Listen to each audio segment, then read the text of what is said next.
Hey guys, EricsXJ here. So as promised, I wanted to give you guys a quick update, show you what I've been up to lately. Today I'm doing some flex testing. Got the engine hoist out for the other side. But let me show you what I've been doing.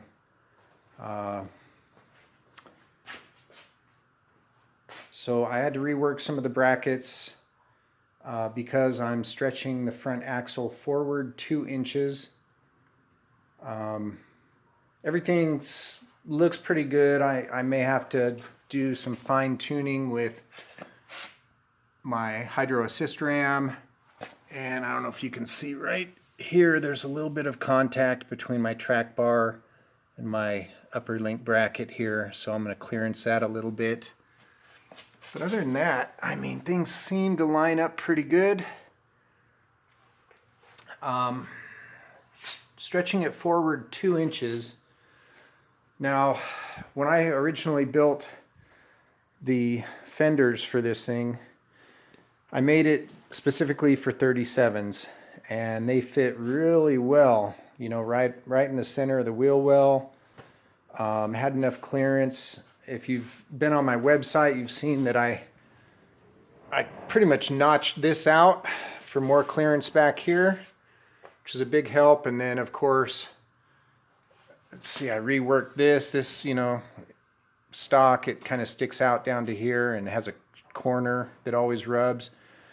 Even though I clearanced that, you know, you can see that I'm still rubbing there. And I am getting a little bit of rubbing, you know, even back here still. Right there a little bit. So I moved the axle forward 2 inches. Obviously that's going to create some other clearance issues that I will have to deal with. But just moving it forward 2 inches, I had to rework my links. So I had to build new links because there just wasn't enough thread engagement. So to adjust them forward that much. So yeah, got some new links in there. And the reason I'm doing the flex testing today also is because will be installing these, some hydraulic bump stops, and they're gonna go in like right there roughly, so you can see something like that. So I'll get those mocked up, but I just want to make sure I'm placing everything in the right spot. Over here on the driver's side, you can see with the axle moved forward 2 inches, now it's pushing more toward the front a little bit, but that's fine. Like I said, I'll have to make room once I get new tires.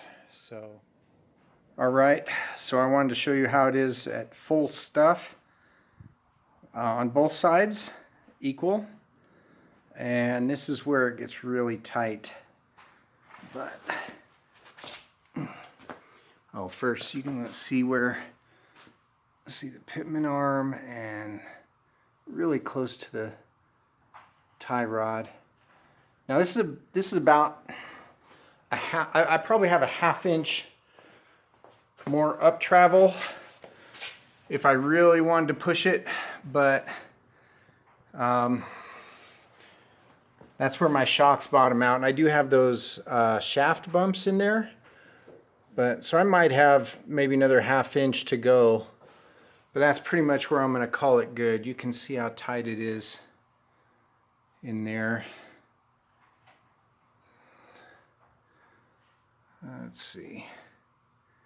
But everything fits, and I've cycled it every which way possible. Yeah, so the driver's side here, let's see if you can see. Barely have, you know, I've got about, if I really wanted to push it I've got about an inch between the pumpkin and the track bar.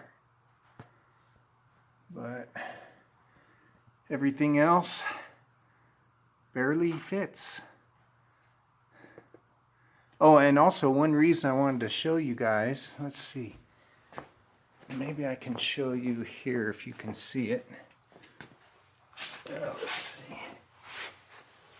Yeah.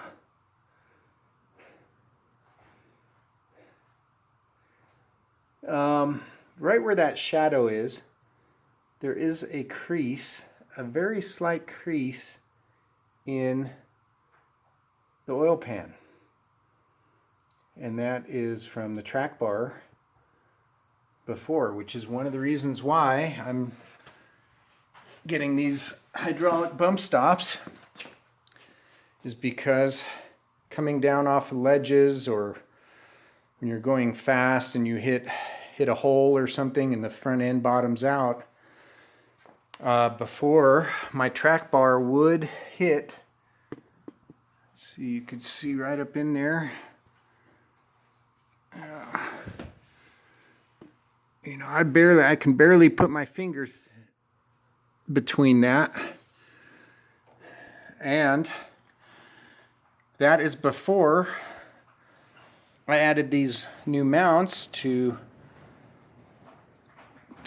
push the coil overs back 2 inches on the axle, and that also coincidentally raised the lift height up about 1 inch. So before I was 1 inch lower, I had 1 inch less of lift, so you could see that, yeah, I would have been hitting that oil pan with my track bar. So that is something that is going to get fixed, and yeah, thankfully nothing bad happened with that. All right, guys, I will catch you on the next one.